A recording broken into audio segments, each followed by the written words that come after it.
광고 천재 이재석이 만들어 데이트를 친 자업자득 광고입니다. 적을 향해 겨눈 종이 되돌아와 결국은 자신을 겨눈다는 전쟁 반대 캠페인 광고입니다. 아베 일본 총리는 한국을 겨냥해 경제보복 조치를 취했는데요.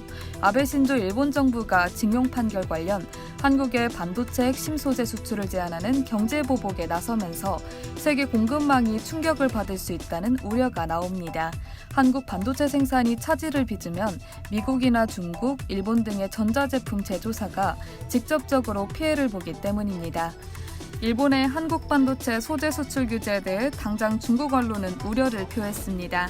중국 IT 언론 다커지는 4일 일본의 한국 반도체 재료 수출 규제가 애플과 구글, 그리고 화웨이, 샤오미, 오포, 비보 등 기업에 영향을 줄 수 있을 것이라고 예상했습니다. 화웨이와 샤오미, 오포, 비보 등 기업이 삼성과 LG의 고객이라며 공급망 전반에 변화를 우려했습니다.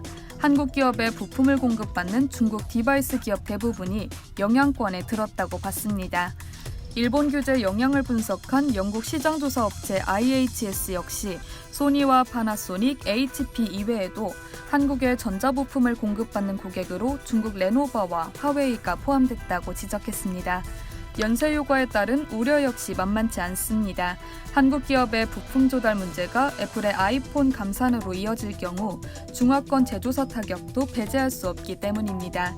중국 언론 천카오 신시황은 일본의 한국 규제로 아이폰 감산이 초래될 수 있다는 기사를 통해 한국 대형 부품 기업 생산 중단이 이뤄질 경우 글로벌 공급망이 입을 타격을 우려했습니다.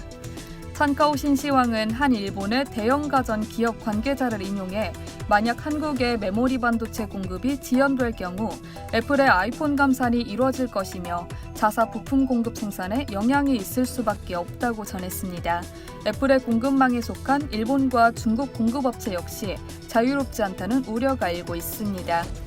일본 영문 매체 니케이 아시안 리뷰도 2일 일본의 한국에 대한 수출 제한이 세계 전자제조업 전반에 파급 효과를 일으킬 수 있다고 지적했습니다.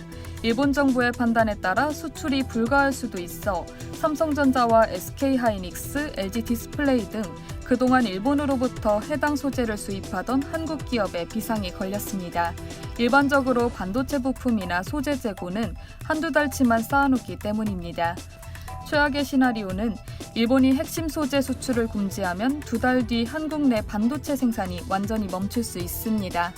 한 일본 전자장비 제조사 대표는 NAR과 인터뷰에서 메모리 반도체 같은 한국산 부품 공급이 지연되면 애플의 아이폰 생산이 줄고 이는 결국 일본 기업에도 충격을 줄 것이라고 우려했습니다.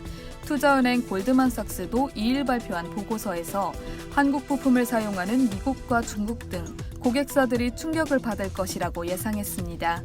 국제적인 신용평가사 무디스는 일본은 한국을 수출 우대 국가인 화이트리스트에서도 제외할 계획이라며 세계 공급체에는 물론 기술전자업계에 심각한 영향을 줄 것이라고 우려했습니다. 미 월스트리트 저널은 1941년 일본의 진주만 공격을 예로 들며 아베 정부의 경제보복을 비판했습니다. 당시 미국과 영국은 일본 제국주의 팽창을 막기 위해 일본으로의 고철과 석유 수출을 금지했는데 이는 일제가 하와이에 있는 미 해군 기지를 기습 공격하는 것으로 이어집니다. WSJ는 오래전 자원 빈국의 취약성을 깨달은 일본이 기술 수출을 외교 무기로 사용하기로 한 것은 전략의 격변을 시사한다고 전했습니다. 이상 여의도튜브였습니다.